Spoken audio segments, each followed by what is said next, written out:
Hola chicos, buenas tardes, ¿cómo están?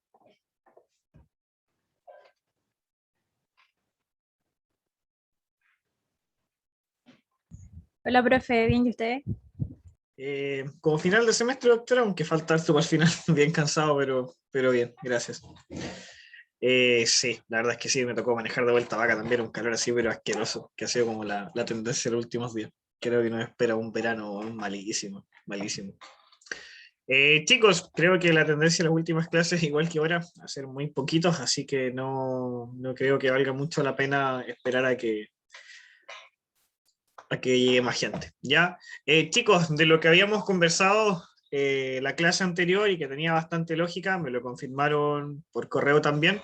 Entonces, nuestro segundo control queda fijado para el día jueves 4 de noviembre, vale decir, la próxima semana, y por ende, los contenidos que entrarían en este control sería lo que vimos de Carpo la semana pasada, más lo que veremos hoy respecto a Tarso. Ya creo que no tenemos nada más que comentar. Bueno, se entiende que aquellas personas que estén con casos de cátedras y controles pendientes se acercarán en algún momento ya y fijaremos, digamos, alguna evaluación de carácter recuperativo. Chicos, de los poquitos que están presentes, no sé si alguien tiene algún comentario o aviso o reclamo que hacer, o solo comenzamos.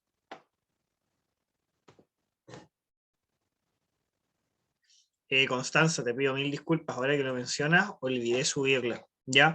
Pero, chicos, cuando les pase eso, mándenme un correo, ¿ya? Se los pido, por favor. De todas maneras, a más tardar el día sábado en la mañana, van a estar las dos clases grabadas. De hecho, es más, la clase pasada estoy pendiente tanto con la grabación como con el PPT. Los PPTs de hoy día los subí ayer, ¿ya? Entonces estoy al pendiente con las dos grabaciones. Ya, pero no va a pasar del sábado, doctora, que van a estar las dos grabaciones disponibles para descargarlas. Gracias igual por el aviso.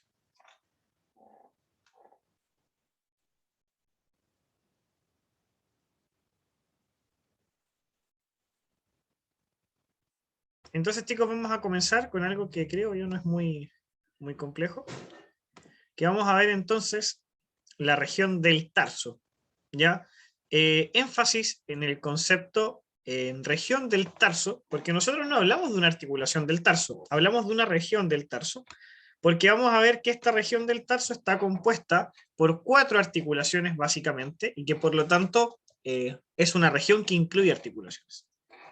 Y vamos a ver que estas articulaciones, además, independientes, cada una de ellas, dadas sus características o condiciones biomecánicas, pueden tener distintos pronósticos y distintos tratamientos, ¿ya?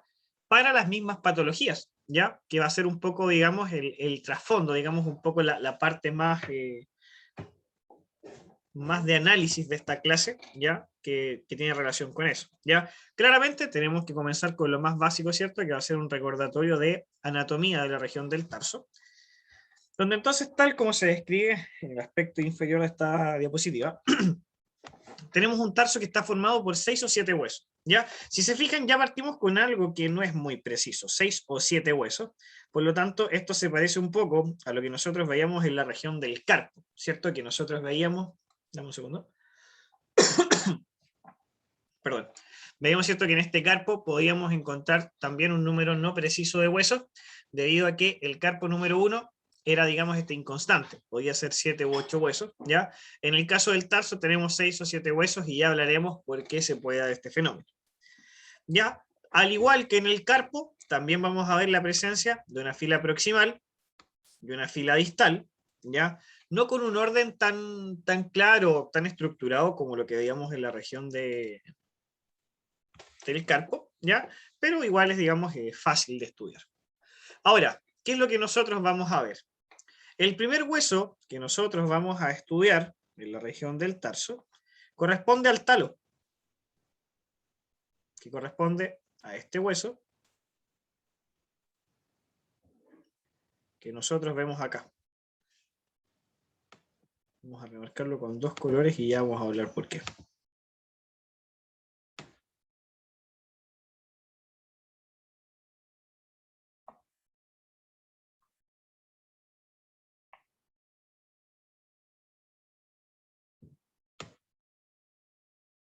Entonces, chicos, acá tenemos un hueso que se llama talo, ya un hueso de ubicación dorsal, que vamos a caracterizar porque tal como dice acá, presenta una tróclea. Y esta tróclea, chicos, presenta 2 labios, uno acá y otro acá, que son labios de disposición oblicua, y entre ellos vamos a encontrar acá un surco central. Estos 2 labios y este surco central que forman la tróclea del talo son muy importantes, chicos, porque estos van a articular con la parte distal de la tibia, al igual que en todas las especies, ¿cierto? Formando la articulación tarsocrural o tibio-tarsal. Cualquiera de los 2 conceptos es correcto de usar. ¿Ya? Recuerden que entonces en la parte distal de la tibia nosotros tenemos la cóclea tibial que articula entonces con la tróclea del talo. Esta articulación tarsocrural, vamos a ver entonces que es una articulación, chicos, de mucho movimiento, porque vamos a ver entonces que la cóclea de la tibia se desliza a lo largo de toda esta tróclea, de todos estos labios de la tróclea. Por lo tanto, nosotros vamos a ver en los equinos que es una articulación de mucho movimiento, un rango de movimiento muy marcado. Ahora, vamos a ver también la presencia de un hueso que se llama calcáneo, que está de ubicación plantar a este hueso talo, que si nosotros miramos en la segunda imagen, de izquierda a derecha, tenemos una vista lateral, vamos a poder ver entonces acá este calcáneo, toda esta gran estructura, y que de él también vamos a destacar este relieve óseo que tenemos acá, que estoy remarcando con rojo, que corresponde a la tuberosidad del calcáneo, ¿ya? Que es una estructura que por ahí ustedes recordarán, ya que este calcáneo y esta tuberosidad del calcáneo era el punto de inserción del tendón calcáneo común, que era un tendón que se formaba por muchos músculos, ¿ya? En la parte caudal, digamos, de la región de la tibia, donde principalmente se incluía el gastrocnemio y el flexor digital superficial, ¿ya? Este tendón calcáneo común, cuando ustedes estudiaron anatomía del canino y anatomía del equino, y del bovino, pudieron en ese entonces estudiar que el tendón calcáneo común, dependiendo de la especie, podían ser más o menos músculos que formaban este tendón calcáneo común, cuya tracción sobre la tuberosidad del calcáneo generaba la extensión del tarso. ¿Ya? De hecho, si volvemos a la primera imagen, de izquierda a derecha, vamos a ver que incluso en esta vista dorsal, nosotros podemos ver entonces acá parte del calcáneo y tuberosidad del calcáneo, porque se proyecta considerablemente hacia proximal. Es una estructura bastante grande. Entonces, si se fijan, el talo y el calcáneo, 2 huesos muy fáciles de identificar. El talo lo identificamos por la tróclea, ¿cierto? Esta superficie articular formada por 2 labios y un surco, ¿cierto? Labio, labio y surco central, donde entonces se desliza la cóclea de la tibia, formando entonces una articulación tarsocrural o tibiotarsal, que es una articulación de amplio movimiento, de gran margen de flexoextensión. Ahora, vamos a ver que distal a la presencia de este talo y este calcáneo, vamos a encontrar, si nos centramos en la imagen, la primera imagen de izquierda a derecha, 2 huesos que a simple vista, o al menos acá, parecen ser bastante similares. Y si se fijan, parecen como una especie, como si fueran una especie de disco.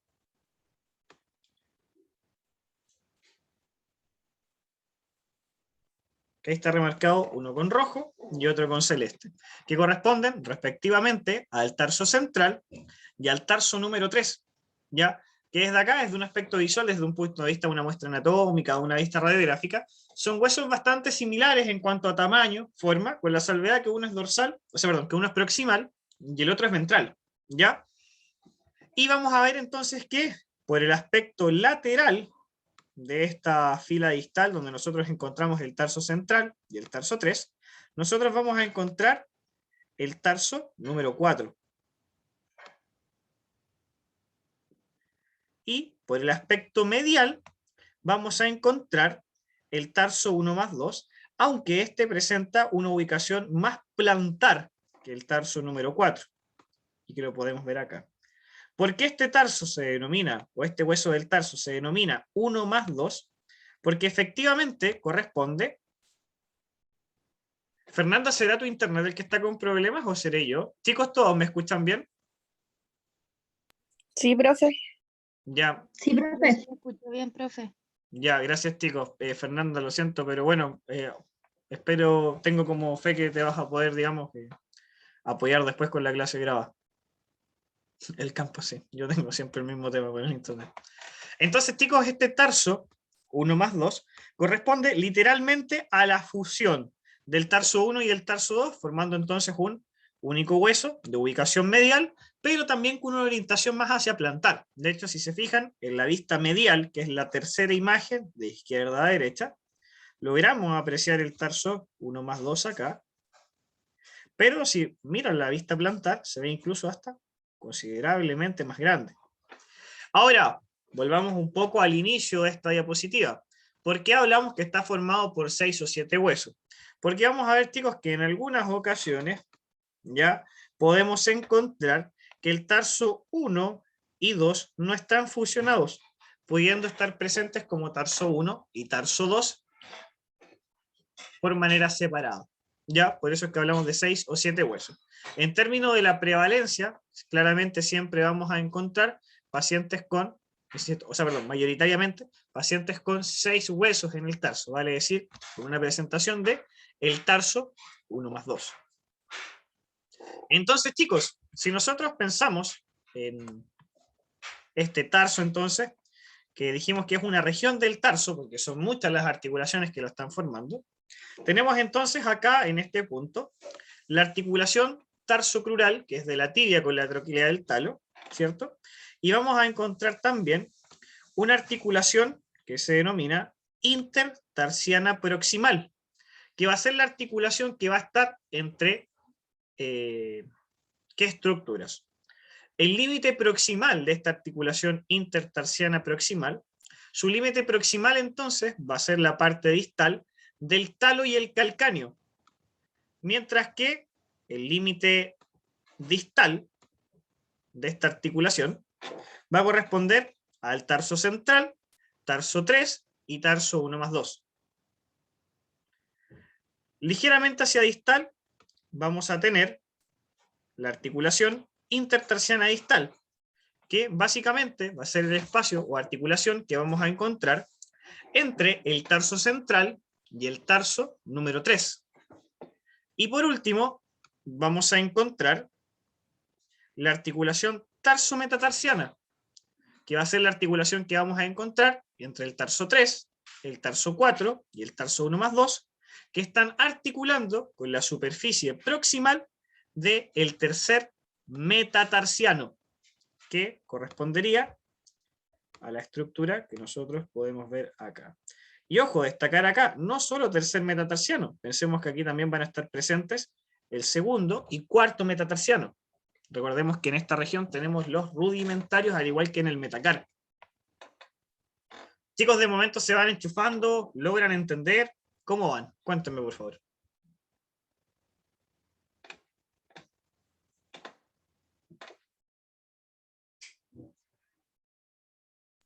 ¿Todo bien hasta ahora, profe? Perfecto, chicos. Seguimos entonces. Entonces ahora vamos a comenzar con la primera vista radiográfica, además de hacer un pequeño repaso anatómico de lo que ya hemos mencionado. Entonces, chicos, acá tenemos una vista dorso palmar o dorso plantar.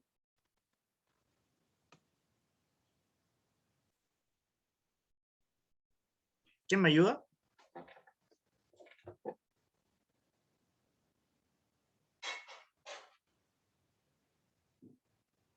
¿Cómo, profe? Aquí dice que esta vista es una DP. Entonces yo les pregunto, ¿esto es una vista dorso palmar o dorso plantar? Dorso plantar.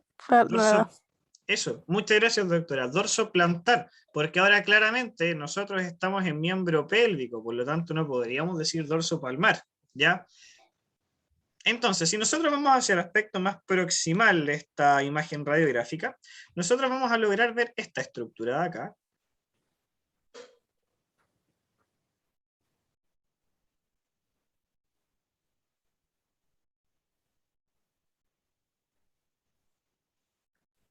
Donde todo esto, chicos, entonces corresponde a la parte distal de la tibia. Y que a su vez en esta parte distal de la tibia, nosotros podemos reconocer algunas estructuras. Por ejemplo, podemos reconocer esta que estoy remarcando con celeste, perdón por mi pulso, que correspondería entonces a la cóclea tibial, que es la que estaría articulando con la tróclea del talo.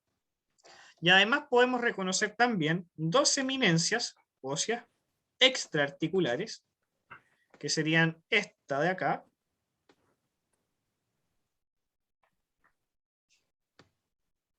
y esta de acá, que corresponden a los maliolos lateral y medial. Ahora, chicos, en el tarso, ¿cómo nosotros podemos reconocer el aspecto lateral? Con un comodín bastante bueno, que es algo similar, ¿cierto?, a lo que hacíamos cuando nosotros estudiábamos el carpo. La tuberosidad del calcáneo, chicos, siempre va a ser de ubicación lateral. Y en esta vista dorsoplantar, nosotros la podemos ver acá, muy fácilmente marcada. Entonces, con esto, yo puedo ver que esto corresponde al aspecto lateral y este corresponde al aspecto medial. Por lo tanto, entonces, yo puedo determinar que esta flecha morada está indicando el maliolo lateral y esta está indicando el maliolo medial, ¿cierto? Haciendo un repaso anatómico de lo que sería la tibia. Porque queramos o no, siempre que nosotros tomemos placas de tarso, vamos a estar estudiando el aspecto distal de la tibia. Entonces, recuerdo, o insisto, repito, maliolo lateral y maliolo medial, y entre ellos entonces encontramos lo que está con color celeste, que corresponde a la superficie articular de la cóclea tibial que articulaba con la tróclea del talo. Tróclea del talo que nosotros claramente podemos ubicar en esta vista dorsoplantar, como muy bien dijo la doctora por ahí. Entonces, si se fijan acá, yo puedo ver la presencia entonces de mi tróclea del talo.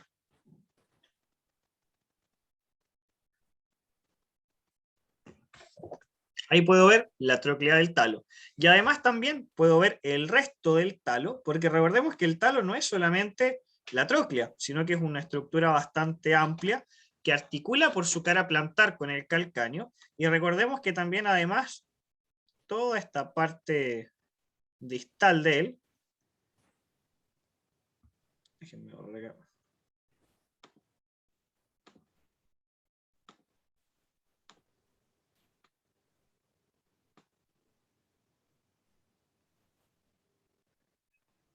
Toda esta parte distal de él, aquí lo terminamos de remarcar acá, toda esta parte distal que remarqué con color celeste, esta parte distal del talo forma parte entonces de la articulación intertarsiana proximal, que es la articulación que nosotros encontrábamos entonces entre el talo y el calcáneo. Ojo, ya, es que aquí quiero detallar para no que se confundan. Este espacio articular, vamos a hacerlo de esta manera mejor. Vamos a borrar todo y vamos a señalar entonces la línea que corresponde al espacio articular o cartílagos articulares de la articulación entonces intertarsiana proximal. ¿Ya? Entonces, proximal a este espacio articular, nosotros vamos a encontrar entonces el talo y también el calcáneo, ¿cierto? Porque si recordamos la imagen anterior, nosotros vemos entonces que el talo y el calcáneo son los huesos que forman la fila proximal de este tarso, ¿cierto?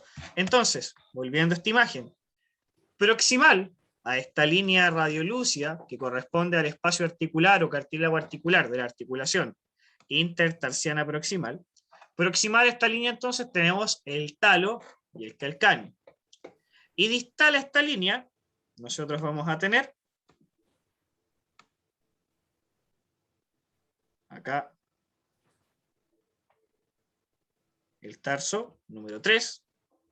Y claramente vamos a tener también la parte proximal del tarso número 4.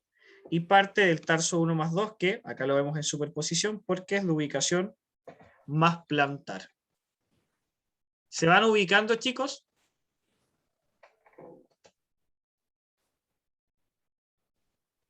¿O alguien quedó colgando por ahí?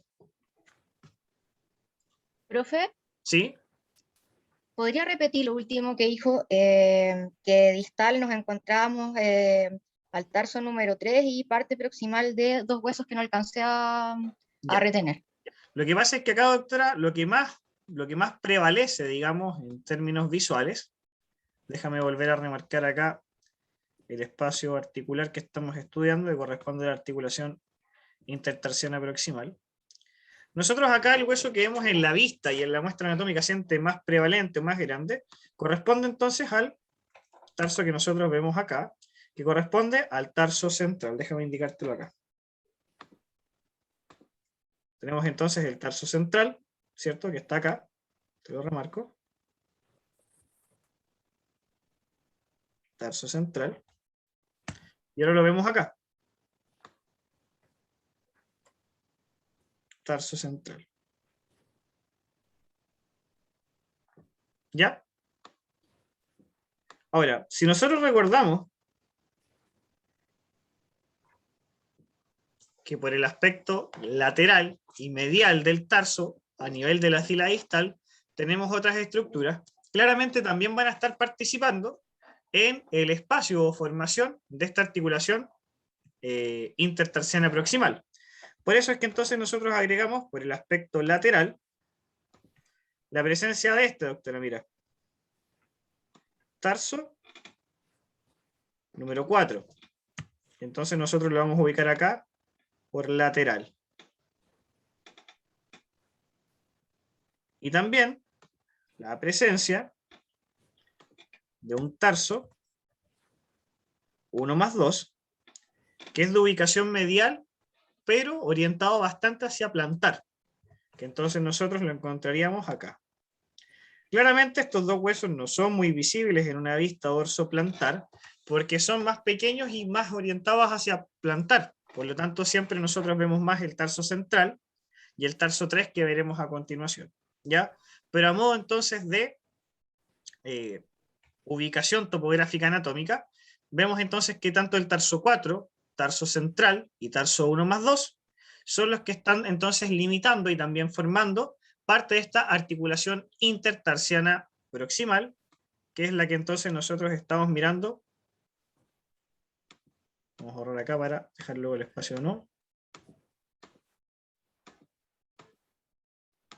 Corresponde entonces esta articulación al espacio articular o cartílago articular que están indicando las dos flechas de color celeste. ¿Te vaya ubicando, doctora? Sí, profe, gracias. Perfecto. Entonces, volvemos a remarcar acá nuestro tarso 3 para que nos sirva de recordatorio, perdón, tarso central. Tarso central, y ahora vamos a estudiar el tarso 3. Tarso central. Y nosotros entonces vamos a ver distal a este tarso central la presencia de nuestro tarso número 3. ¿Cierto? Y si ahora yo borro todo lo que ya hemos dibujado, vamos a ver que entre el tarso central y el tarso 3 voy a encontrar otra línea radiolúcida muy similar a la que veíamos en la articulación intertarsiana proximal. Por lo tanto, esta línea radiolúcida que ustedes ven acá, entre el tarso central por proximal y el tarso 3 por distal, corresponde entonces a la articulación intertarsiana distal. Y si nos desplazamos aún más hacia distal, vamos a ver nuevamente otra línea radiolúcida en este lugar. A esto agregamos que nosotros acá vamos a encontrar, vamos a usar otro color, acá la parte distal, o sea, perdón, la parte proximal del tercer metacarpiano, y vamos a encontrar también la parte proximal del cuarto metacarpiano, que es el de ubicación lateral, y del segundo metacarpiano, que es el de ubicación medial. Por lo tanto, entre los tres metatarsianos, metatarsiano central, que es el 3, metatarsiano lateral, que es el 4, y metatarsiano 2, que es el medial, todos ellos van a estar entonces formando una superficie.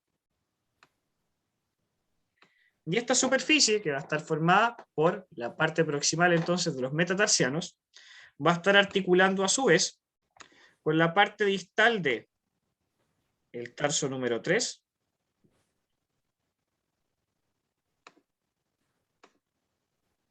el tarso número 4,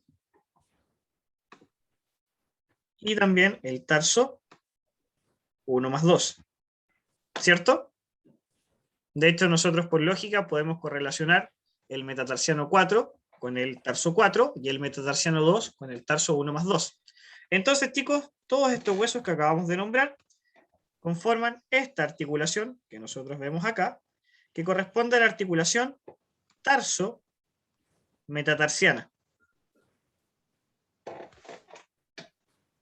Entonces tenemos 1, 2, 3, 4 articulaciones que destacamos entonces en toda esta región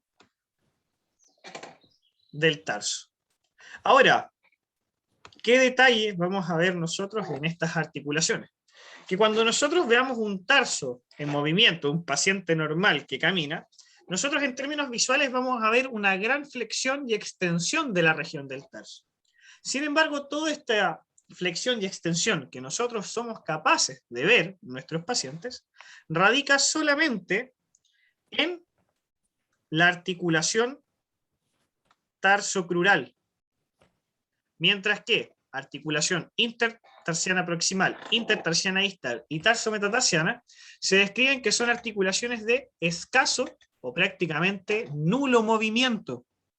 Si bien son articulaciones sinoviales que tienen cartílago articular, porque de hecho nosotros vemos las líneas radiolúcidas, que nosotros ya a estas alturas del semestre sabemos, ¿cierto?, que son cartílago articular.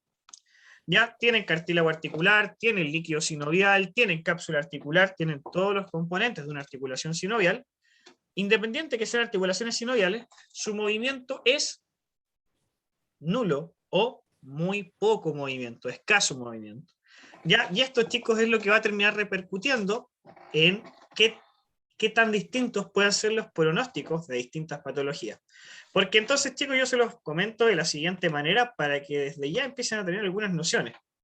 Si un caballo, por X motivo, no puede mover la articulación tarsocrural, se notaría mucho, ¿cierto? O sea, ustedes verían un paciente que se nota que no puede mover su articulación tarsocrural. ¿Qué creen ustedes? Que sí. Claro, se notaría mucho porque es como alguien que no pueda doblar la rodilla, ¿cierto?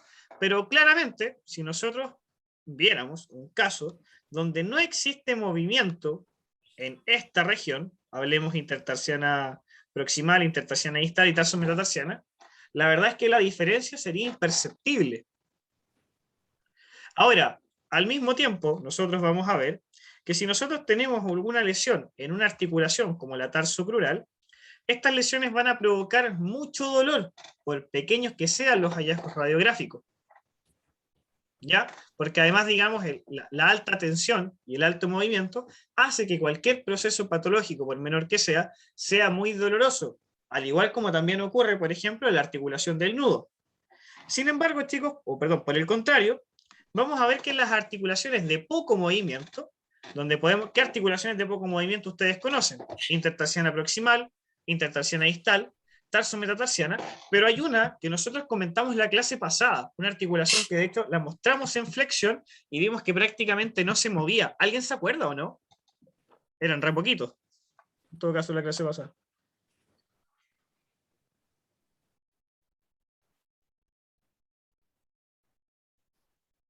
¿Alguien lo recuerda? ¿En el carpo?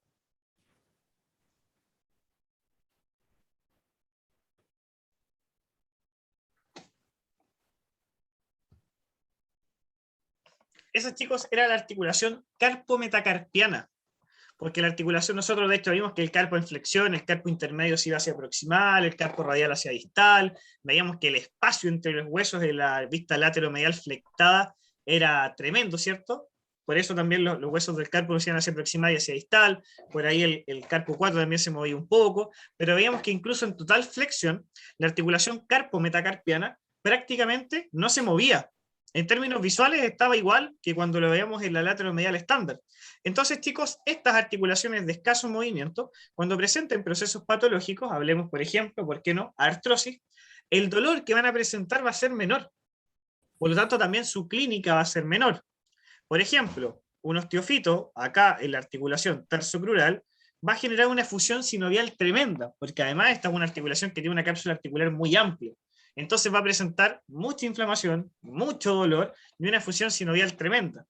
Y como veremos en la clase, digamos, o en la segunda mitad de esta clase, el mismo hallazgo radiográfico, pero en las articulaciones distales del tarso, en muchas ocasiones ni siquiera logra dejar una claudicación evidente, sino que solamente deja algunas molestias. Y por lo tanto también la terapéutica va a ser completamente distinta.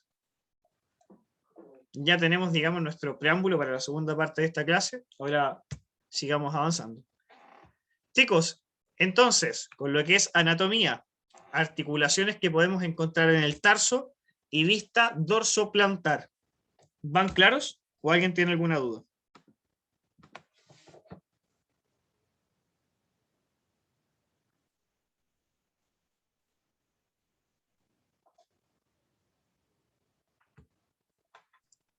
Claro, Sí, profe. muchas gracias, doctora. Ahí tienen un esquema, digamos, dibujado de la vista dorsoplantar, que se los dejo ahí porque después les puede servir durante el estudio, digamos. Y acá, chicos, entonces tenemos la vista lateromedial.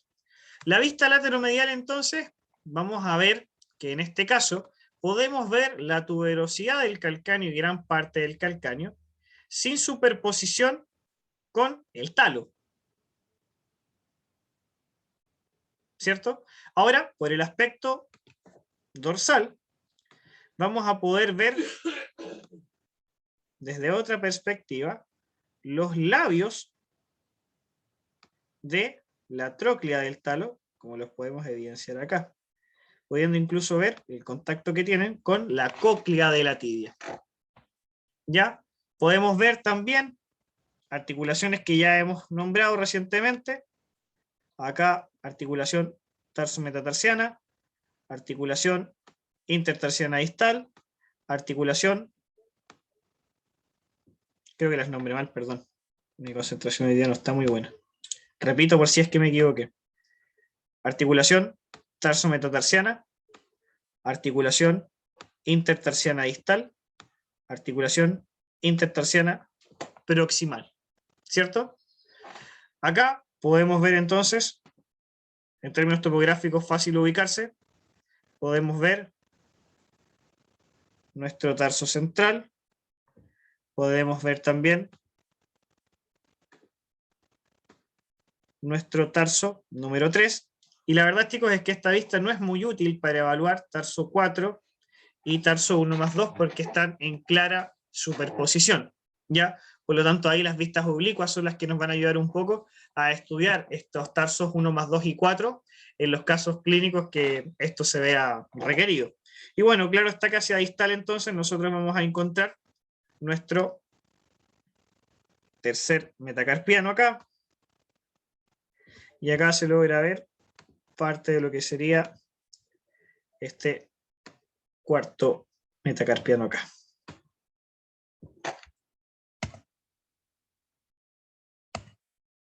Ahora, chicos, tenemos una vista oblicua, que es la vista dorsolateral plantaromedial.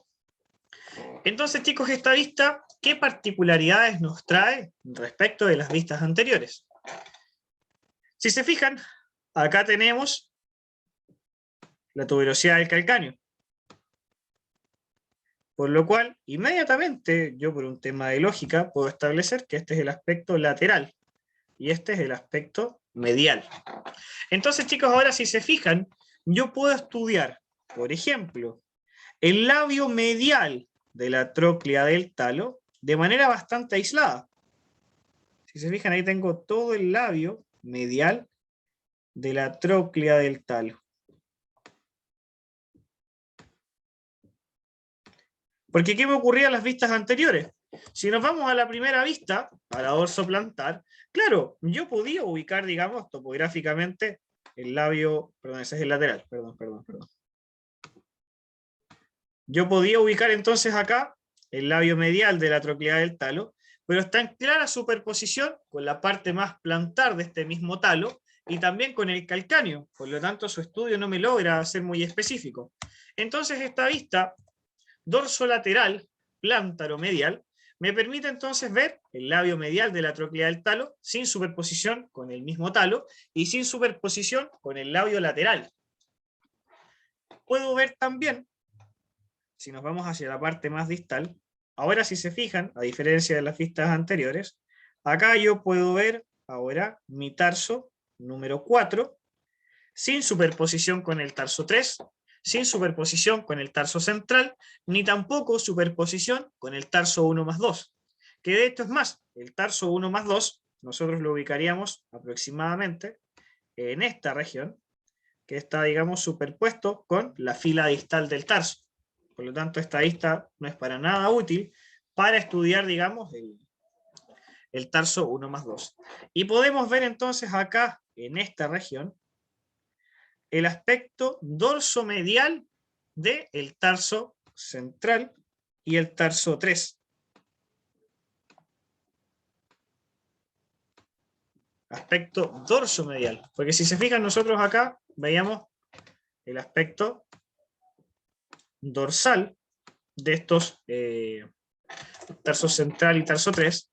Acá en la vista dorsoplantar, la verdad es que los veíamos en su extensión, en superposición con ellos mismos, o podíamos ver su aspecto medial por acá y aspecto lateral por acá. Entonces acá tenemos un intermedio. Podemos ver el aspecto dorsomedial, entonces del tarso central, el tarso 3, y lo que ya habíamos mencionado, ¿cierto?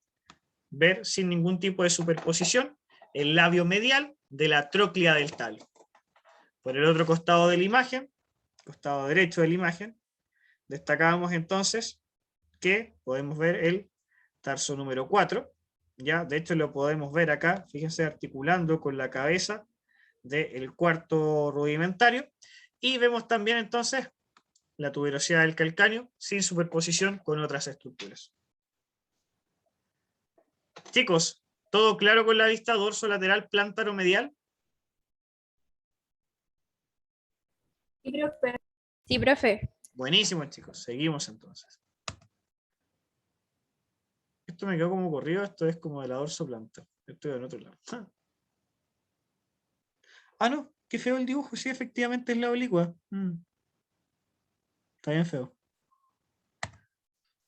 Y por último, chicos, tenemos la vista plántaro-lateral, dorso-medial, que nos deja una imagen como esta, que si se fijan entonces, y nosotros pensamos en las dos vistas oblicuas, son muy fáciles de diferenciar. Porque si se fijan, en la vista anterior, nosotros tenemos la tuberosidad del calcáneo, ¿cierto? Bastante aislada, prácticamente sin superposición. Sin embargo, ahora vamos a ver que gran parte de esta tuberosidad del calcáneo se encuentra en superposición con la fila proximal del tarso. ¿Ya? Y lo que nosotros vamos a ver ahora es que, por el enfoque, digamos, por la toma de esta imagen, el labio lateral de la tróclea del talo se expone hacia la parte dorsal. Pudiendo entonces acá, fíjense, como tenemos acá marcado con morado, podemos estudiar el labio lateral de la tróclea del talo, que en la imagen anterior lo teníamos acá, superpuesto con el talo y con el calcáneo.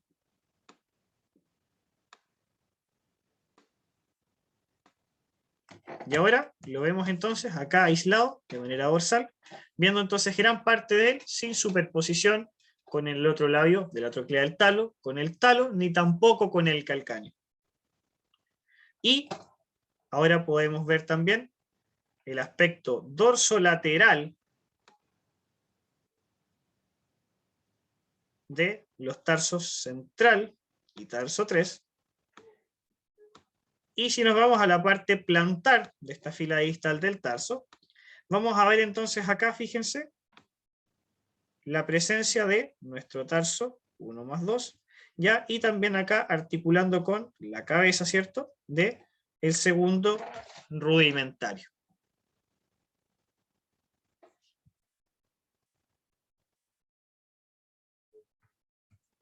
Aquí tenemos una vista más bonita.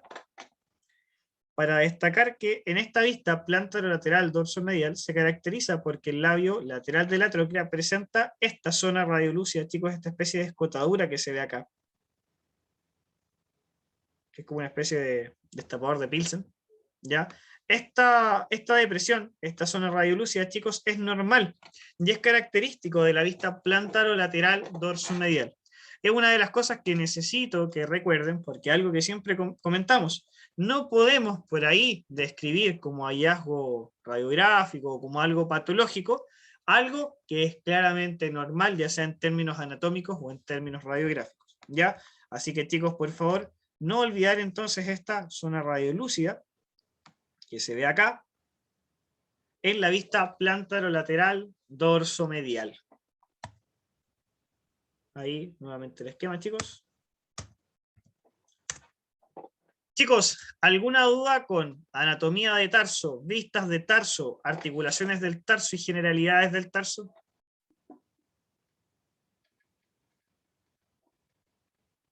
De momento no, profe. Ya, de momento van bien. Chicos, recuerden que esta es la clase más larga que entra en el control. ¿Ya? Profe, eso le iba a preguntar que la clase anterior no la subió, ¿o sí? No, no la subí, doctora. De hecho, ya, bueno, nunca está de más volver a pedir disculpas. Les pido disculpas, no sé qué me pasó, no les subí ni el PPT ni la clase grabada. Chicos, les pido porfa, si de repente no encuentran algo, escríbanme, da lo mismo si es domingo, si da lo mismo el día y la hora, escríbanme. Ya no, es mi responsabilidad, lo sé, por eso se los pido por favor, para otra ocasión me lo recuerdo. Ya, de todas maneras no va a pasar del sábado en la mañana que les voy a subir todo lo pendiente, que sería el PPT de la clase pasada, porque tampoco se lo subí, la clase grabada de la semana pasada, el PPT de hoy se lo subí y me faltaría también la clase grabada de hoy. Ya, yo espero hoy día en la noche estar listo, pero en el peor de los casos sería el sábado en la mañana, doctor. Ok, profe, entonces cualquier cosa le escribimos el sábado en la noche. Sí, no, doctora, y si quiere escribirme el viernes también escríbame, sí, está bien. De hecho, de repente si están estudiando y no entienden algo, encantados chicos también de poder ayudarles. ¿Ya? Así que está en mi correo, por si alguien no lo tenía. Ya, así que chicos, yo creo que es buen momento para que nos tomemos un cafecito. ¿Les parece, no? Bueno, profe. Ya. Entonces, chicos, unos minutitos para que nos tomemos un café y volvemos entonces a analizar algunas placas radiográficas de tarso. ¿Vale? Ok, profe.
Ya chicos, ¿les parece si comenzamos? Ya, profe. Vamos entonces. Chale.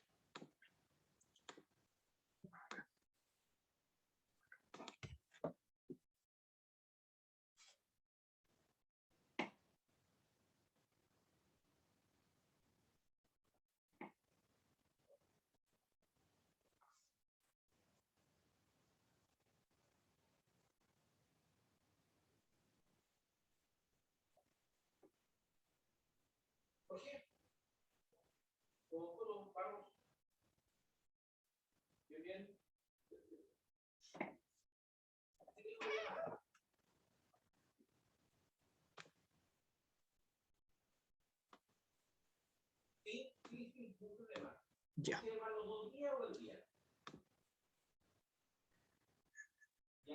Ahora está. Ya chicos, ¿ven la presentación, el audio, todo bien? Sí, profe, todo bien. Ya, entonces chicos, acá nosotros podemos empezar a ver, ¿cierto? Enchufándonos, que esto corresponde a una vista oblicua. Una vista oblicua, entonces, que nosotros podemos apreciar un calcáneo, ¿cierto? Bastante superpuesto con la tibia, ¿cierto? Corresponde a la última vista oblicua que nosotros estudiamos. Por lo tanto, si vamos recordando un poco, podemos determinar entonces que esto que nosotros estamos viendo acá corresponde entonces al labio lateral de la tróclea del talo. Ahora, aprovechando esta remarcación, tenemos dos flechas que nos indican dos hallazgos radiográficos. Si se fijan, chicos, acá en la tróclea del talo, les voy a marcar con celeste, tenemos una zona radiolúcida. ¿La ven ahí o no? Miren, ahora voy a borrar. Voy a borrar para que lo puedan ver mejor. ¿Ven la zona radiolúcida? Sí, profe. Sí, se ve. Ya, entonces chicos, ahora hagamos un poquito de memoria. Si nosotros pensamos, las patologías que nosotros hemos estudiado a lo largo del semestre son poquitas. Entonces, si yo veo una zona radiolúcida que involucra cartílago articular y o hueso subcondral, ¿qué patología o qué grupo de patologías ustedes sospechan inmediatamente cuando ustedes ven una zona radiolúcida?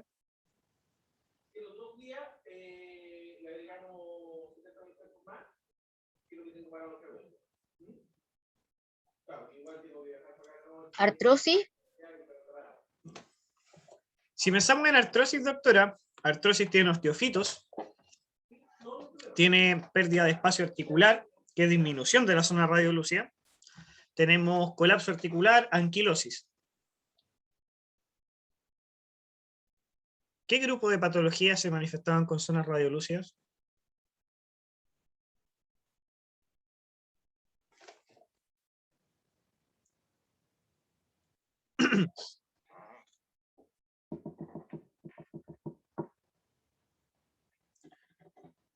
Ya, pues, chiquillos, no te la prueba hace mucho. Pues. Que de hecho estudiamos que esta radiolucidez podía ser redonda, o no circunscrita, podía ser homogénea o heterogénea, o a veces esta zona radiolúcida podía estar acompañada de un fragmento suelto dentro de la articulación, que a veces teníamos que saber diferenciarlo de una fractura.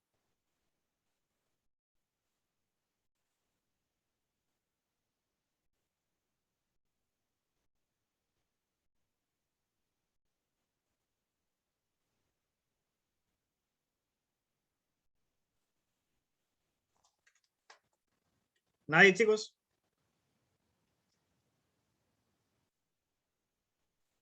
Profe, no me acuerdo. Tan malas son mis clases que no se acuerdan de nada.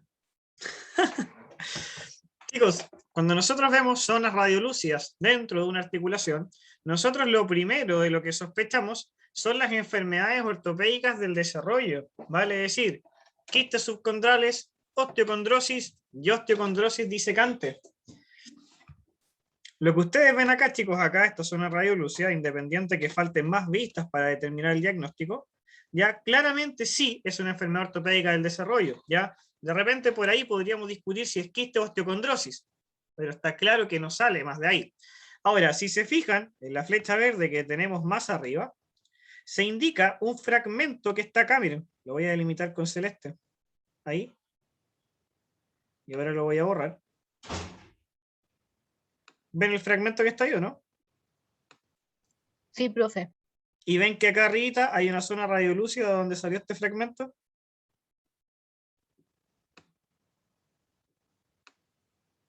Ahí, la voy a borrar para que la vean. ¿Ven ahora el fragmento y la zona radiolúcida?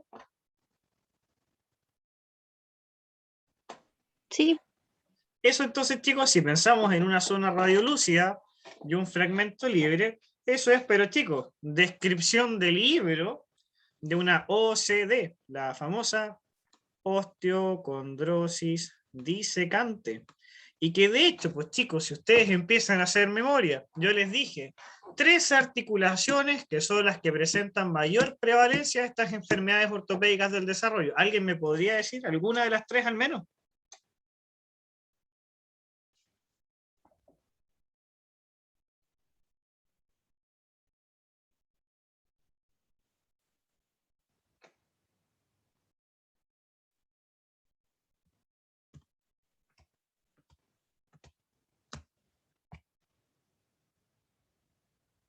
Nudo, bien Constanza, ahí tenemos una.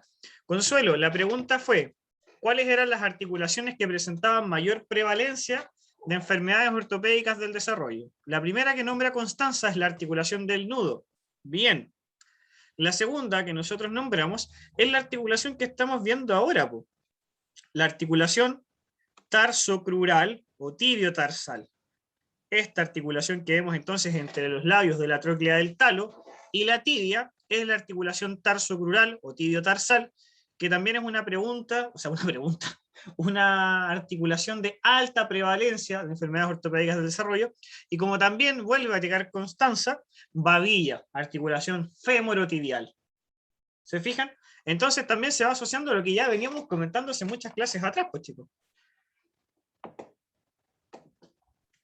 Profe, ¿le puedo hacer una pregunta del fragmento? Doctora, todas las que quiero. Me encanta que me hagan preguntas, dígame. ¿Cómo uno puede diferenciar que eso es un fragmento de ese mismo hueso y que no es otra cosa, por ejemplo, que no haya crecido adicional al hueso? Crecido adicional al hueso. Porque este es un fragmento del hueso que se separó, ¿cierto? Ajá. Sí, ahí. Como, o sea, como que el hueso haya crecido de generación espontánea, ¿decís tú? ¿O te No, refieres a por una ejemplo, neoformación ósea? Sí, Ya, porque las neoformaciones óseas, pues doctora, pensemos osteofitos o exostosis, se encuentran en los márgenes de los huesos, pues, no desprendidos.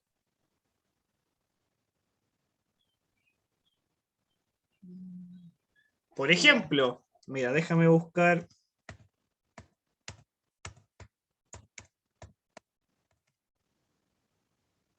Por ejemplo, acá, mira. Te voy a marcar una neoformación ósea.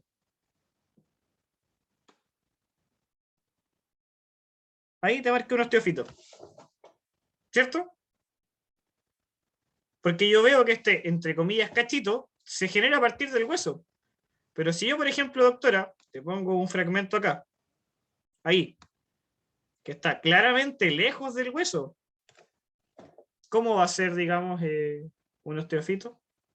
Ahora, en este momento quizás me trato de imaginar, quizás lo que me estabas preguntando, ¿cómo sé yo que no es un osteofito que se fracturó? ¿Buena que ver? claro, porque uno no, ¿cómo podría diferenciar que está separado ¿Cómo por un diferenciar que...? ¿Cómo? Dime. porque acá estaba como englobado en un espacio, ¿cierto? Déjame volver. ¿Ahí? Claro, por este espacio que usted había delimitado. No, lo que pasa es que aquí yo no te delimitaba un espacio, doctora. Mira, lo que pasa es que yo lo que veo acá son dos cosas. Primero, primero yo veo un fragmento, que lo delimito acá. Y yo veo que este fragmento está libre en la articulación. No está adherido a ningún hueso. Por eso hablo de un fragmento. ¿Ya? Ahora, cuando yo veo un fragmento libre dentro de una articulación, yo tengo dos posibilidades de imaginarme este fragmento, el por qué está ahí, y que es algo que hemos discutido en otras clases. Generalmente lo primero que pensamos es en una fractura, ¿cierto? Fragmento libre, fractura. Pero sabemos también que este fragmento libre puede estar ocasionado por una osteocondrosis disecante. ¿Cómo diferencio yo entre la fractura y la osteocondrosis disecante? Por la presencia de una zona radiolúcida, que está acá. Y por eso no puedo, por eso desde ya yo asumo que no es una fractura y que es una osteocondrosis disecante. Ahora, el espacio articular acá es súper amplio, doctora. O sea, la cápsula articular está más o menos así, mira. No estén así, más o menos. Y ahí esta tarso crural te llega más o menos acá.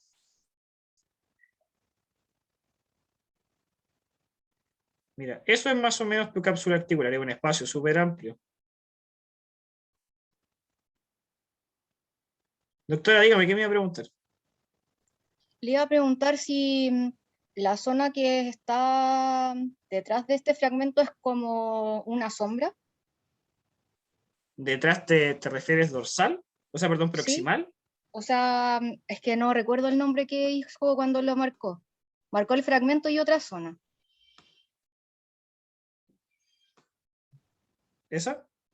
Sí, esa. ¿Zona radiolúcida? Sí, esa zona radiolúcida sería como una sombra. No, doctora. A ver, te explico por qué es una zona radiolúcida. A ver, remontémonos. ¿Qué recuerdas tú de enfermedades ortopédicas del desarrollo? De quistes, osteocondrosis y osteocondrosis disecante. Que sería una falla en el colágeno, en la formación, ¿De colágeno? ¿no? No. ¿Qué era? No te estoy poniendo a prueba, doctora, solo me estoy remontando para saber desde dónde comienzo la explicación. Nada más. Si no sabes, dímelo. Que son problemas de formación del hueso. Más que de formación, de calcificación, doctora. Acuérdate que el hueso cuando va creciendo es un cartílago que se va replicando. Y este cartílago, a medida que se va replicando, también se va calcificando. Ahora, ¿qué es lo que puede ocurrir? Que en algunas ocasiones, por distintos motivos, que de hecho nosotros en alguna oportunidad nombramos algunos, nutricionales, genéticos, traumáticos, etc., puede existir un cierre temprano de los canales cartilaginosos, que son los canales que llevan irrigación al cartílago. ¿Y esto qué va a ocurrir? Que vamos a tener una pequeña zona de cartílago que no se va a calcificar. Entonces, si yo tengo un cartílago, ¿cómo se manifestaría este pedacito de cartílago en una radiografía, doctora? ¿Radio opaco o radio lúcido? El que no se calcificó, ¿cierto? Sí, pues, el cartílago, que no se calcificó. ¿Sería? Radiolúcido. Radiolúcido, pues, doctora. Entonces, esta zona radiolúcida que te está indicando la flecha corresponde entonces a la parte del cartílago que no se calcificó. Que es lo mismo que si te fijas la zona radiolúcida que se ve aquí abajo, en el labio lateral de la tróclea del talo. ¿Ves la otra zona radiolúcida aquí abajo? Sí.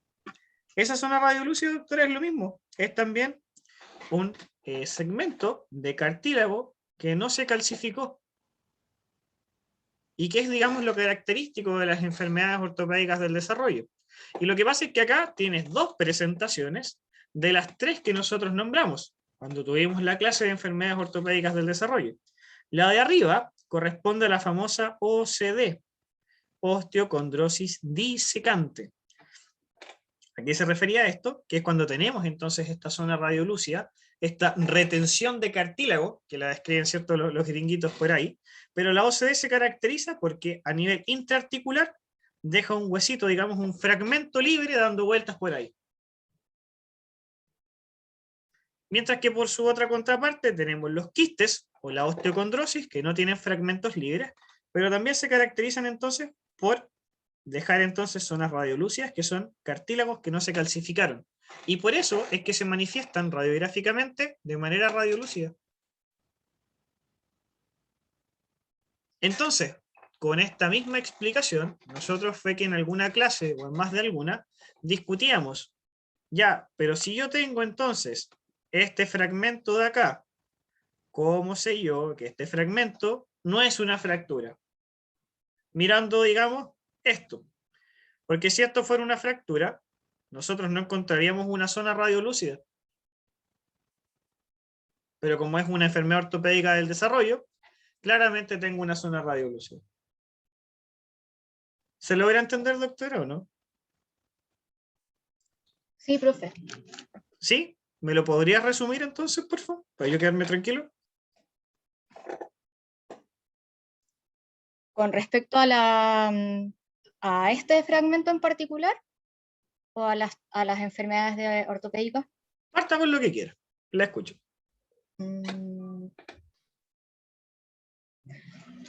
Que cuando encontramos un fragmento que está separado del hueso, y no sabemos si es que es una fractura, Ajá. la forma de diferenciarlo es encontrar una zona radiolúcida, que sería el caso de la enfermedad ortopédica del desarrollo. Ya, muy bien. Súper. Eso sería la forma de diferenciar de las fracturas, ¿cierto? Sí. Y la otra forma para poder diferenciarlo de la misma enfermedad ortopédica del desarrollo es porque el quiste, o sea, la otra forma que podría ser o quiste o osteocondrosis. Sí, bien. En esa enfermedad no encontramos fragmento libre, sino que es una sola misma zona, perdón, es una zona de un mismo hueso que no logró calcificarse. Y que por lo tanto se ve radio. Se ve radiolúcido también, pero no separado. Radiolúcido. Muy bien, doctora. O sea, son las radiolúcidas sin fragmentos libres. ¿Ya? Y si somos un poquito más específicos, el quiste se ve redondo y su radiolucidez es homogénea. Y en el caso de la osteocondrosis, la zona, digamos, no es muy bien delimitada y su radiolucidez es heterogénea. ¿Ya? Muy bien, doctor. Me deja Profe, tranquilo. disculpe, Dígame. le No, por hago favor. otra pregunta. Usted decía que eran 3 enfermedades ortopédicas del desarrollo, ¿cierto? Sí. ¿Y cuál sería la tercera? Porque nombró los quistes, la osteocondrosis disecante y la otra. Osteocondrosis. Mira, ahí te la resumí. La primera es quiste. La segunda es osteocondrosis. La tercera, osteocondrosis disecante. Ya, profe, gracias. No hay de qué, doctor. Ya, me quedo tranquilo que lo entendió. Buenísimo. Chicos, ¿alguien más? ¿Alguna duda?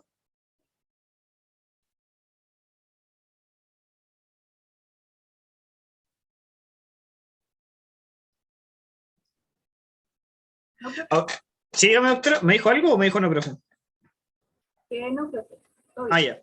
Ahora, chicos, claramente, estas diferencias que le acabo de describir a la doctora, que no le pregunté el nombre. ¿Cuál era tu nombre, doctora, todo esto? Lidia. Lo que le explicamos aquí a la doctora Lidia, era que, bueno, son solamente, digamos, las diferencias radiográficas que nosotros podemos establecer. Claramente, en un caso normal, fuera del aula, digamos, y con un paciente, digamos, siempre hay componentes clínicos que también, digamos, cooperan con este estudio radiográfico. Recordemos que nosotros nunca, salvo, digamos, a modo de esta clase, estudiamos las cosas por separado. La clínica va de la mano con esto. Porque también entonces, si yo veo un fragmento libre dentro de la articulación y veo que no tiene signología clínica, inmediatamente yo sospecho de enfermedad ortopédica del desarrollo, porque sé que son patologías que son como una especie de bomba de tiempo, que nunca sabes cuándo va a empezar a ocasionar un problema, por ejemplo. ¿Ya? Entonces, recuerden que clínica e imágenes van de la mano, y claramente siempre la clínica es más importante que cualquier examen complementario. Acá, chicos, está visto oblicuo para destacar que nosotros podemos separar entonces el aspecto medial del talo del labio medial también a su mismo tiempo. Y ahora, chicos, vamos al centro de esta clase, que es lo que quiero que ojalá al término de ella se entienda muy bien, que es hablar del esparavan. ¿Ya? Esparavan, chicos, es un concepto que no es más que una artrosis. Artrosis yo creo que es un tema claro, superado, que me encantaría si alguien amistosamente me puede definir rápidamente artrosis, por favor.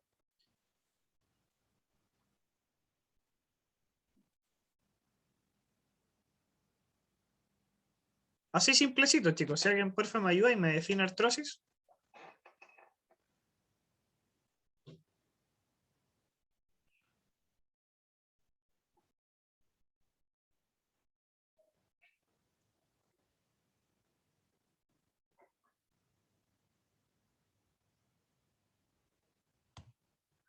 Es cuando hay proceso degenerativo en el hueso.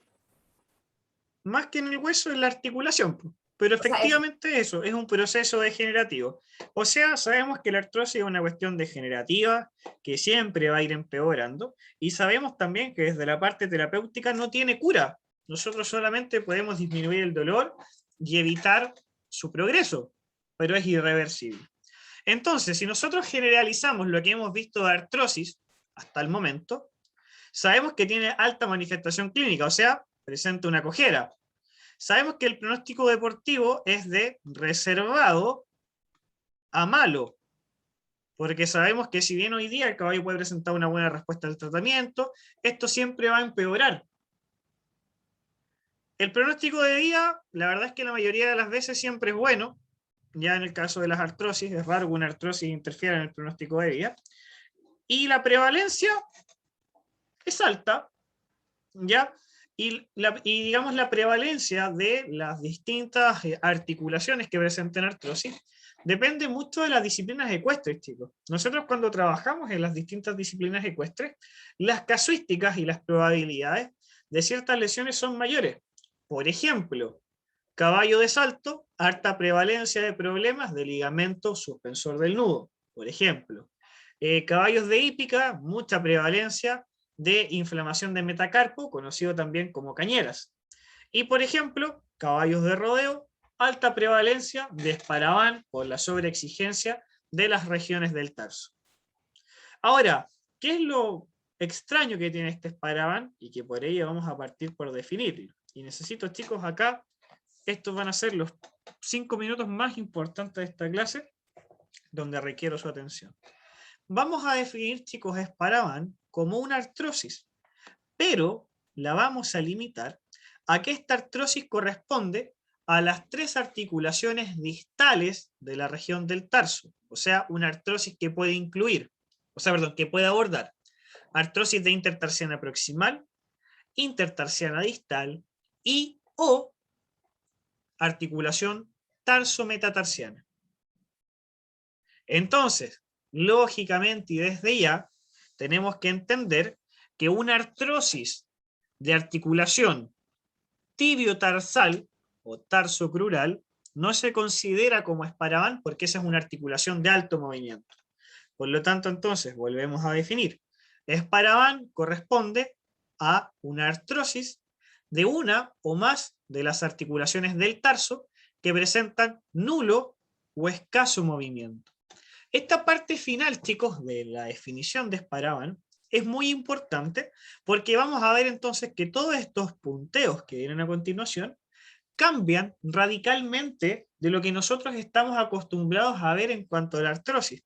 Porque vamos a ver, chicos, que la manifestación clínica del esparavan es una manifestación mínima. Nosotros vamos a ver, chicos, que el esparavan nunca va a generar una claudicación severa o moderada, solo claudicaciones leves. Ahora, ¿qué vamos a entender por claudicación leve?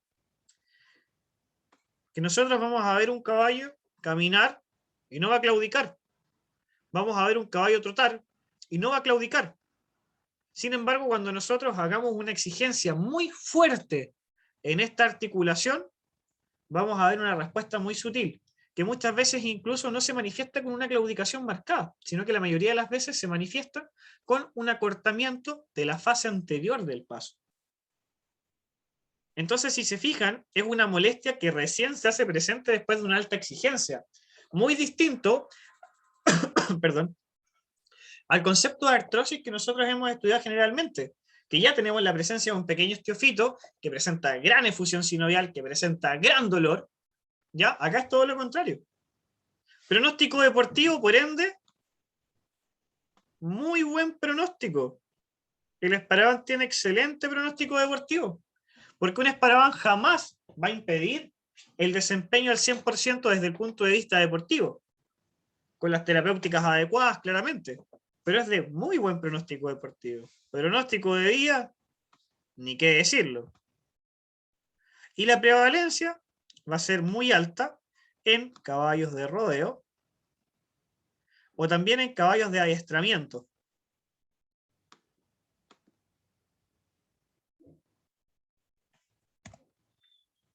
Entonces, chicos, miremos estas imágenes. A la derecha tenemos un tarso normal y a la izquierda un tarso patológico. Donde, chicos, si yo les preguntara por este hallazgo radiográfico que indica la flecha de color rojo, ¿qué me responderían ustedes que corresponde? Ese cachito que se ve ahí. ¿A qué creen ustedes que corresponde?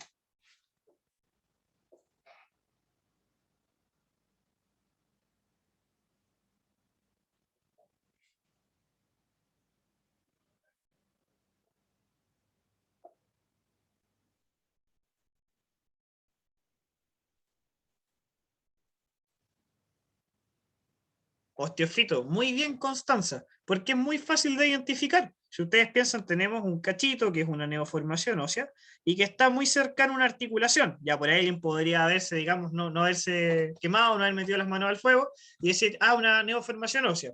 Ahora, si esta neoformación ósea es periarticular, claramente califica inmediatamente como osteofito. Si este osteofito, chicos, este mismo osteofito, estuviera en la articulación tarsocrural o articulación del nudo, interfalángica proximal o interfalángica distal, ese caballo, chicos, presentaría una claudicación tremenda, una efusión tremenda y un pronóstico deportivo pésimo. Y yo les doy firmado, chicos, que este paciente, que ustedes están viendo acá, ni siquiera claudica. Salvo que hagamos una exigencia tremenda en esta articulación, ¿ya? Y recién ahí generaría alguna molestia por un tiempo bastante corto. Entonces, chicos, eso es el Esparavan.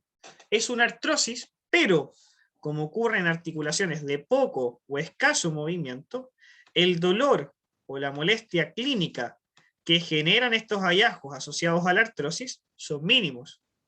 Ahora, chicos, recapitulando un poco y juntándolo con cosas que ustedes ya han visto, si nosotros entendemos que el Esparavan es una artrosis de una o más de estas articulaciones, ya vimos un osteofito. ¿Qué otros hallazgos radiográficos podríamos encontrar asociados a Esparavan? Si es una artrosis.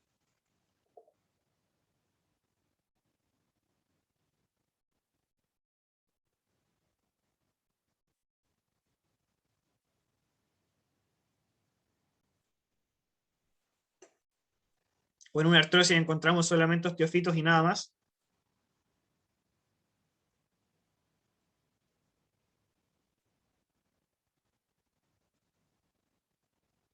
No sé si está bien, pero pérdida de cartílago.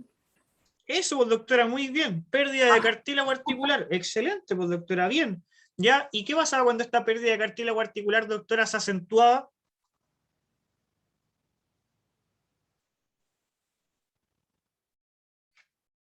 Porque nosotros, si pensamos de a poquito, ya, claro, nosotros veíamos la línea radiolúcida, que se ve acá, ¿cierto? Que esa línea radiolúcida podía disminuir su grosor y hablamos de pérdida de cartílago articular. Ya. Cuando esta pérdida de cartílago articular era más fuerte, ¿qué encontrábamos después? Un colapso articular. Colapso articular, pues doctora, bien. ¿Cierto? Porque ahí ya se juntaban los huesos subcondrales. Y cuando este colapso articular, doctora, se extendía en toda la superficie articular, ¿se acuerda cómo se llamaba? Que era como ya la fase final de la artrosis.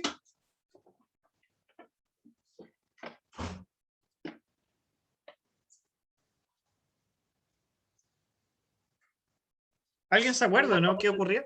¿Cómo? No lo recuerdo. Eso, chicos, era la anquilosis. Que recuerden que yo les mencioné que cuando ocurría la anquilosis, era como ya el estadio final de la artrosis, que es donde el cartílago articular desaparece por completo, se exponen por completo los huesos subcondrales y los huesos subcondrales adyacentes se fusionan.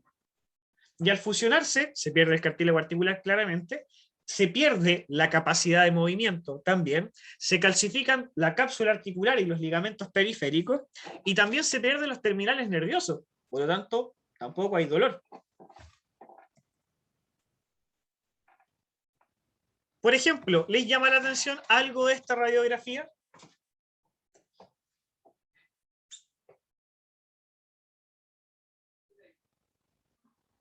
Ni miren la tarsocrural, miren las articulaciones distales.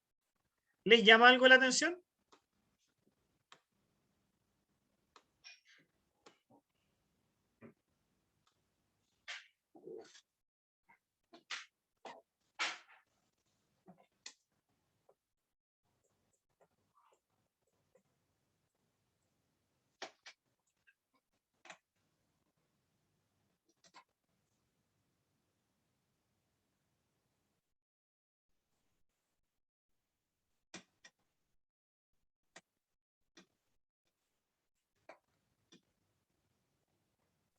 Profe, pareciera que hay menos espacio entre las articulaciones.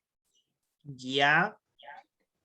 Sí, efectivamente. Y en el centro, doctora, en la intertarsiana distal, ¿te llama algo la atención?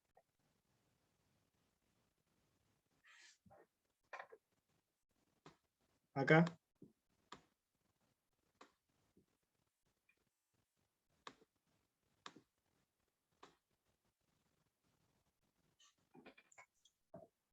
Pareciera como que están fusionados los huesos. Doctora, no es que pareciera, efectivamente están fusionados. Y eso, doctora, que usted ve ahí, es una anquilosis. Eso es lo que ocurre en cualquier articulación cuando ya la artrosis ha avanzado mucho tiempo. Ahora, chicos, con lo que les he planteado en el último momento, les quiero hacer la siguiente pregunta. Si ustedes tuvieran que apostar por este caballo, que denominaríamos caballo A, y este caballo que tenía el osteofito, que denominaremos caballo B, ¿cuál de los dos creen ustedes que presenta, digamos, una claudicación más severa que el otro? El B, ¿Por qué, doctora?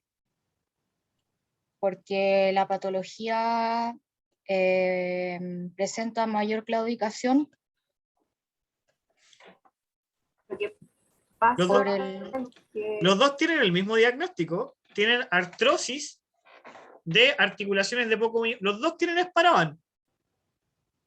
Este profe, y este. Doctora, dígame. profe, usted dijo que cuando ocurría una anquilosis, como que el hueso se adaptaba en sí, y por ende, como que eso no generaba dolor en el caballo. Doctora, muy bien. Gracias, doctora. Gracias. Usted lo entendió todo. Usted lo entendió todo.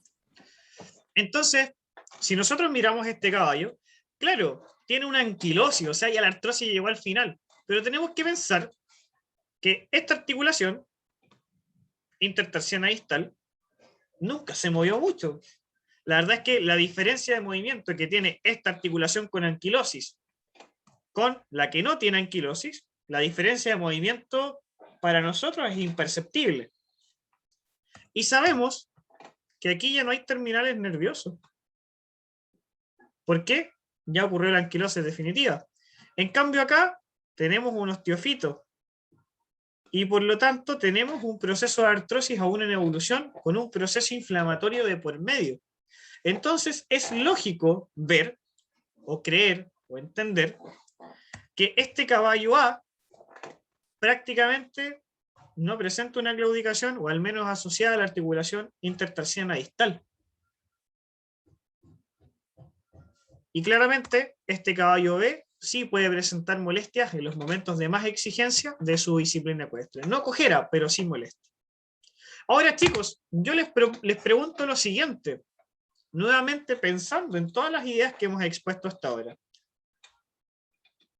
Más allá de los remedios, más allá de los fármacos, perdón, ¿Qué buscarían ustedes hacer en este caballo B para solucionar este problema?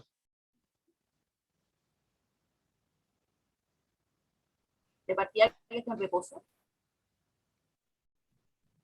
Ya, pero más allá, doctora, ¿qué buscaría hacer?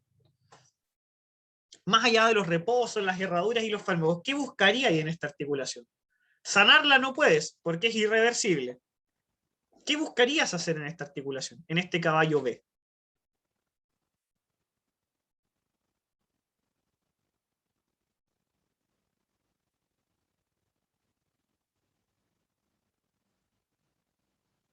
¿A qué tratarías de llegar?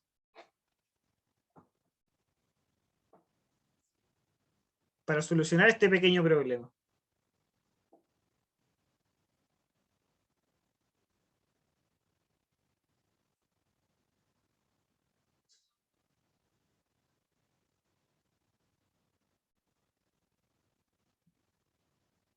¿O la tratamos como cualquier artrosis?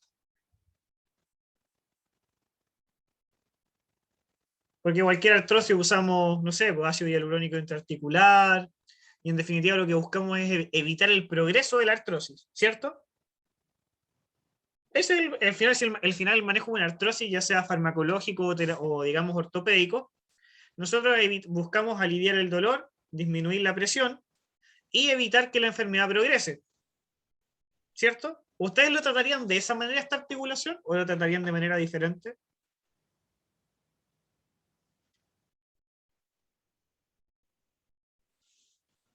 ¿Lo tratarían igual que una artrosis que se presentara, por ejemplo, acá, en la tarso crural?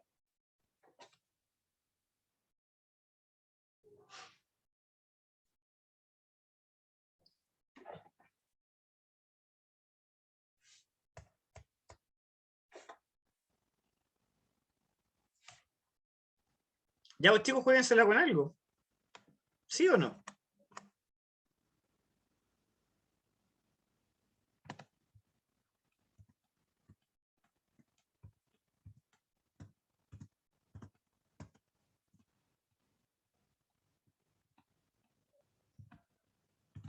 ¿Alguna idea, chicos? Nada, nada. La verdad, no, profe.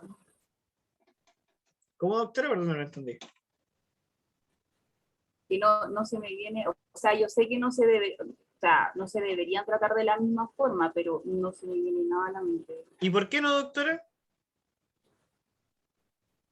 Por el tipo de movimiento que presentan. Ya, pero es artrosis, po.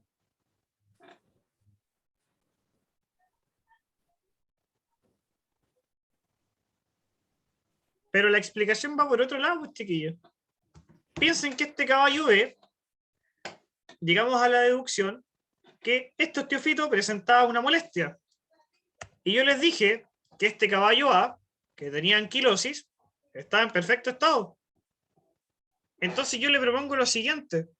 ¿Y por qué no en este caballo B aceleramos el proceso de artrosis y aceleramos la anquilosis?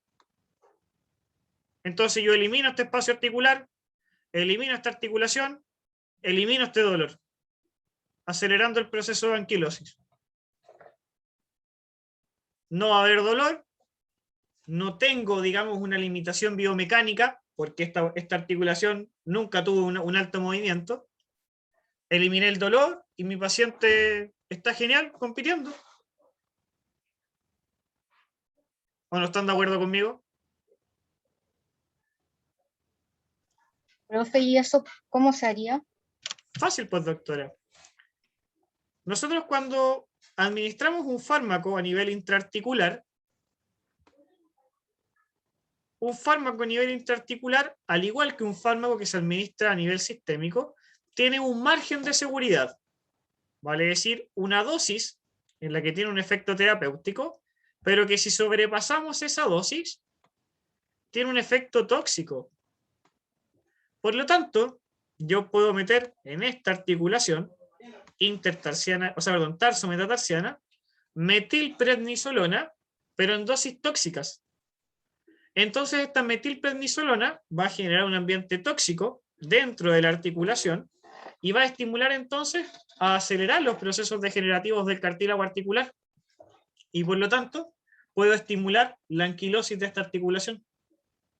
Que desde ya les comento que la articulación, no se, o sea, en términos visuales no se deforma, no van a haber presencia de dolor, y el reposo post administración intraarticular debe ser de 3-4 días.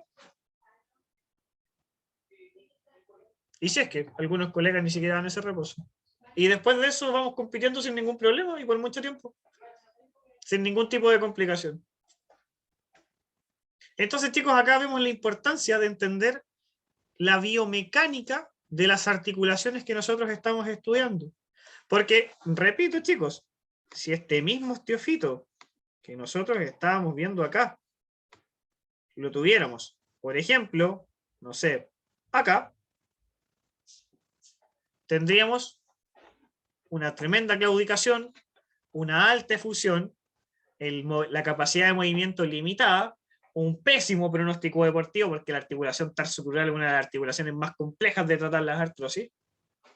Y claramente la terapéutica sería completamente distinto, porque acá nosotros buscaríamos desinflamar, inhibir la resorción ósea, mejorar la irrigación de la articulación, usar un herraje para descomprimir la articulación, y a toda costa entonces evitar que esta patología progrese, que el proceso degenerativo progrese.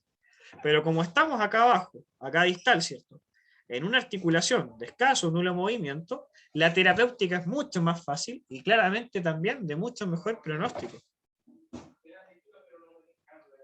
Chicos, coméntenme por favor, ¿lo logran entender? Sí, profe, se entiende. Ya, y eso es lo que vamos a denominar entonces, chicos, anquilosis funcional, que es un fenómeno de anquilosis que no perjudica la vida del caballo y que además potencia o favorece el desempeño deportivo. ¿Dónde nosotros logramos conseguir esta anquilosis funcional? En las articulaciones de escaso o nulo movimiento.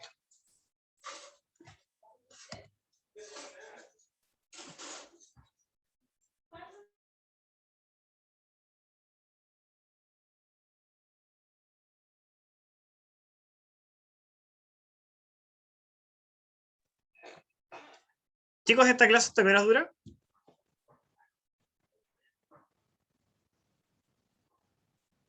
$3:20, profe. Bueno, Perfecto. Alcanzamos a avanzar un poquito más. Entonces, chicos, si se fijan acá, tenemos una vista dorsoplantar normal, ¿cierto? Donde podemos ver los espacios articulares de las articulaciones distales del tarso. Acá podemos ver, fíjense, un osteofito. Chicos, este osteofito que está indicando la flecha de color rojo, ¿lo consideran de buen o mal pronóstico deportivo?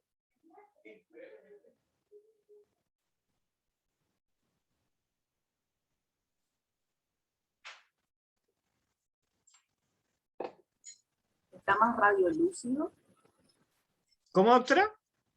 Está más radiolúcido, ¿verdad? Sí, podríamos decir incluso que es un osteofito activo, ¿ya?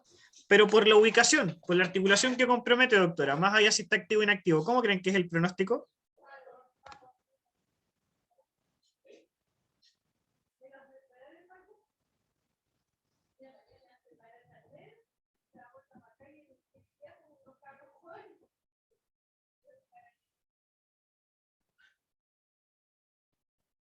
Chicos, esto sería un osteofito de muy mal pronóstico deportivo, porque miren la articulación que está afectando.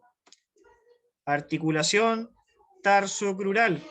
Si ese mismo osteofito estuviera en las articulaciones más distales, ¿ya?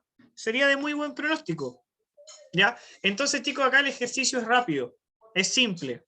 Si nosotros encontramos remodelación ósea, vale decir, signos de artrosis en una articulación de alto movimiento, inmediatamente pronóstico de reservado malo. Si están las articulaciones distales del tarso de poco movimiento, buen pronóstico deportivo. Recuerden que se los mencioné hace poquito.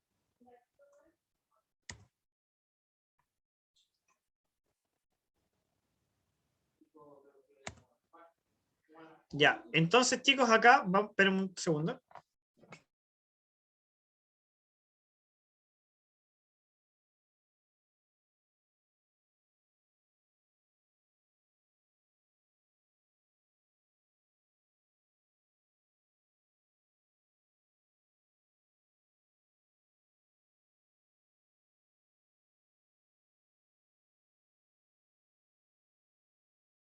Ya chicos, y para terminar, vamos a ver el caso de Rastrojo. Rastrojo fue un equino pura sangre chileno de 8 años, o sea, está vivo todavía, fue porque fue un caso que tuvo hace tiempo. Fue un caballo que viajó desde Chillán y quedó hospitalizado acá en mi casa, porque presentaba una claudicación intensa en el miembro pélvico derecho. Ya, tras el examen clínico y los bloqueos diagnósticos, yo logro determinar que el origen del dolor está en la región del tarso. Ahora, agregamos como antecedente que este caballo llegó acá porque, digamos, ya había sido visto por otro colega, que él también determinó que el origen del dolor estaba en la región del tarso, y determinaron que el origen de esta claudicación intensa era Esparaván.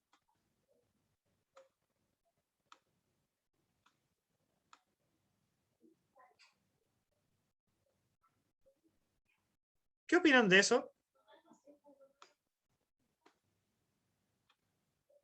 ¿Qué opinan que el caballo tenía un diagnóstico de Esparaván con los antecedentes que tenemos acá, chicos?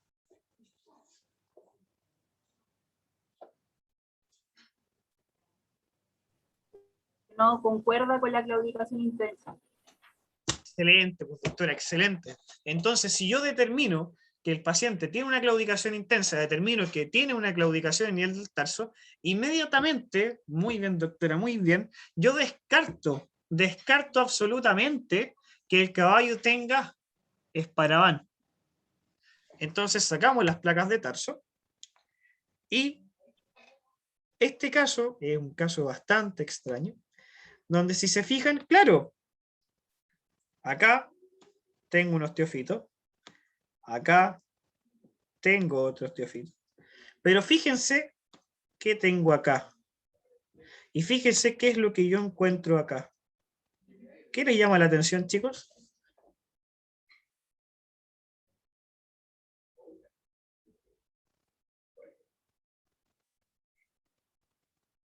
En las zonas que encerré, que lo verán ver.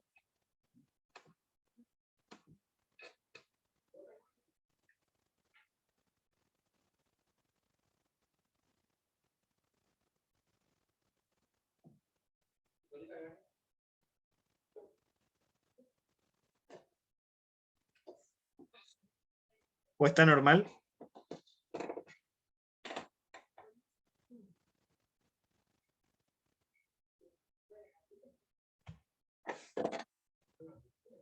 O creo que en esta se nota más. ¿Qué logran ver aquí en la articulación intertarsiana distal? Y acá.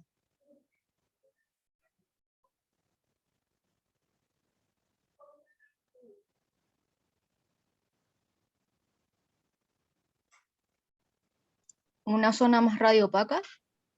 Más radiolúcida en realidad.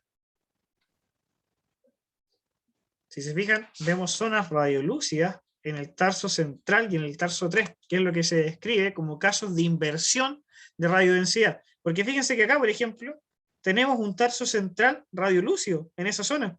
Acá tenemos otra zona absolutamente radiolúcida, incluso en una zona de superposición de estructuras. Entonces, digo, estos fenómenos de inversión de radiodensidad son fenómenos muy, muy dolorosos y son muy, muy complejos de tratar, porque acá tenemos un proceso inflamatorio y un edema óseo tremendo, tremendo, ¿ya? Y por lo tanto acá en estos casos la única resolución que nosotros tenemos es una resolución quirúrgica, ¿ya? Y que claramente, digamos, no podemos abordar como Esparaván.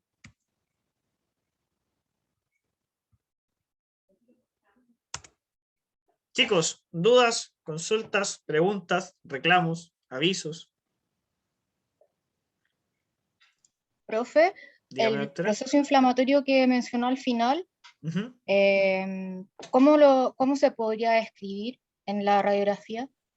Inversión de radiodensidad. O directamente tú puedes hablar que se describe en tal y tal región de tal y tal hueso una zona radiolúcida.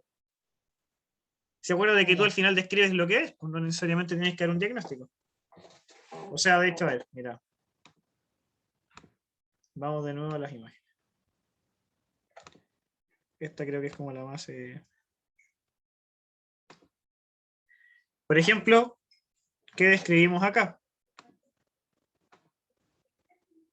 Yo veo que en el aspecto dorsal del tarso central y el tarso 3 veo una zona radiolúcida heterogénea, ¿cierto? Que no tiene relación con el cartílago articular de la articulación intertarsiana distal. ¿Te fijas? Recuerda que radiográficamente tú solo describes lo que ves. ¿Y qué es lo que ves? Ves una zona radiolúcida.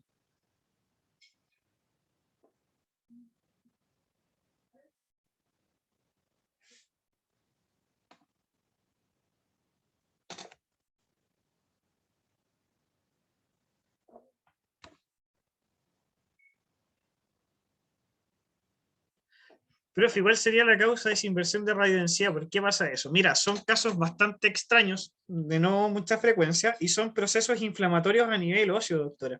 ¿Ya? Son procesos inflamatorios que no tienen un origen como a nivel articular, sino que a nivel del hueso mismo. Y por eso es que se caracteriza por una gran presencia de edema óseo. ¿Ya? Probablemente haya sido un tema asociado al entrenamiento, también puede ser una debilidad de este sector de carácter genético, ¿ya?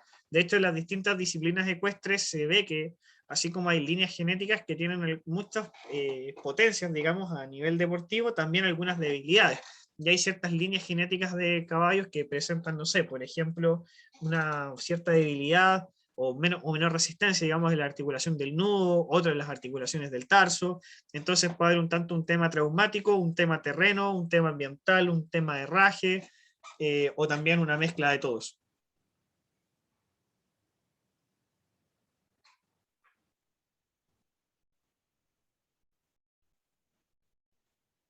No sé, Constanza, si respondo a tu pregunta.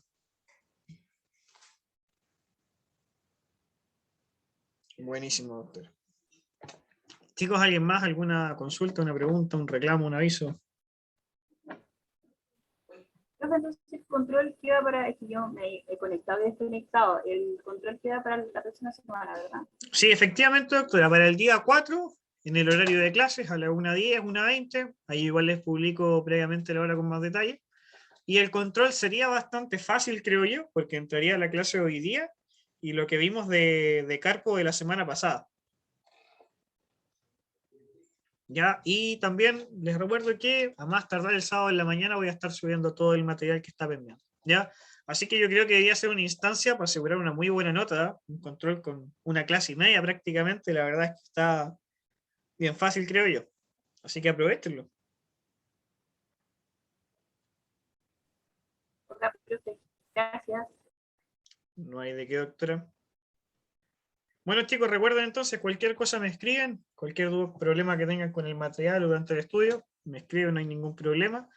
Así que, bueno, chicos, un abrazo para todos, que estén muy bien y nos estamos viendo entonces para el control la próxima semana. Chao, chao.